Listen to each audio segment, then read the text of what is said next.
Hey, Family Worship Center. I am continuing the Easter story from the ashes. I'm going to be reading from Matthew 28, 1 through 10. I know that sounds like a lot of verses, but it's not. After the Sabbath, at dawn on the first day of the week, Mary Magdalene and the other Mary went to look at the tomb. There was a violent earthquake, for the angel of the Lord came down from heaven, and going to the tomb, he rolled back the stone and sat on it. His appearance was like lightning, and his clothes were white as snow. The guards were so afraid of him, they shook and became like dead men. Then the angel said to the woman, "Do not be afraid, for I know that you are looking for Jesus who was crucified. He is not here, he has risen just as he said. Come and see the place where he lay. Then go quickly and tell his disciples, he has risen from the dead, and he is going ahead of you into Galilee. There you will see him. Now I have told you."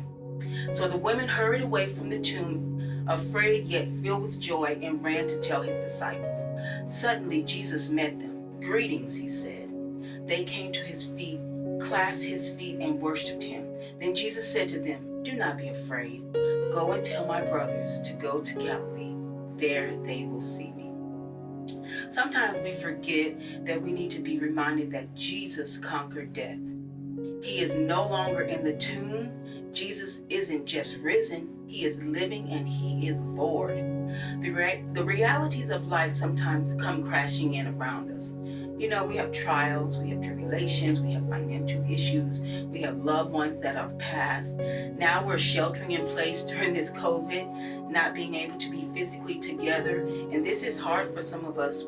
But the resurrection of Jesus is our insurance and our assurance of eternal life with him.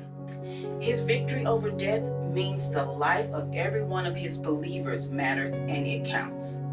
His reign in his kingdom means that we have hope that allows us to grieve, but not as those that don't have hope. They grieve by themselves and alone, but we grieve with the expectation of seeing him and our loved ones who are in him one day. We need to tell someone who does not know, or remind the ones that have heard of him, he is not dead, yet he is alive, and that he has come to give you life and life more abundantly. Matthew 28 and 6 says, he's not here, he has risen just as he said. Those are life-changing words. Those are words of hope and relief. His power could not be held in that grave. His love could not be conquered by death, and his truth could never be forgotten when it was buried. I don't know about you, but this is something that we need to tell people, because Jesus rose again, and his victorious means that we are also victorious in him. I love you guys. I miss you, and I cannot wait to see you, Family Worship Center.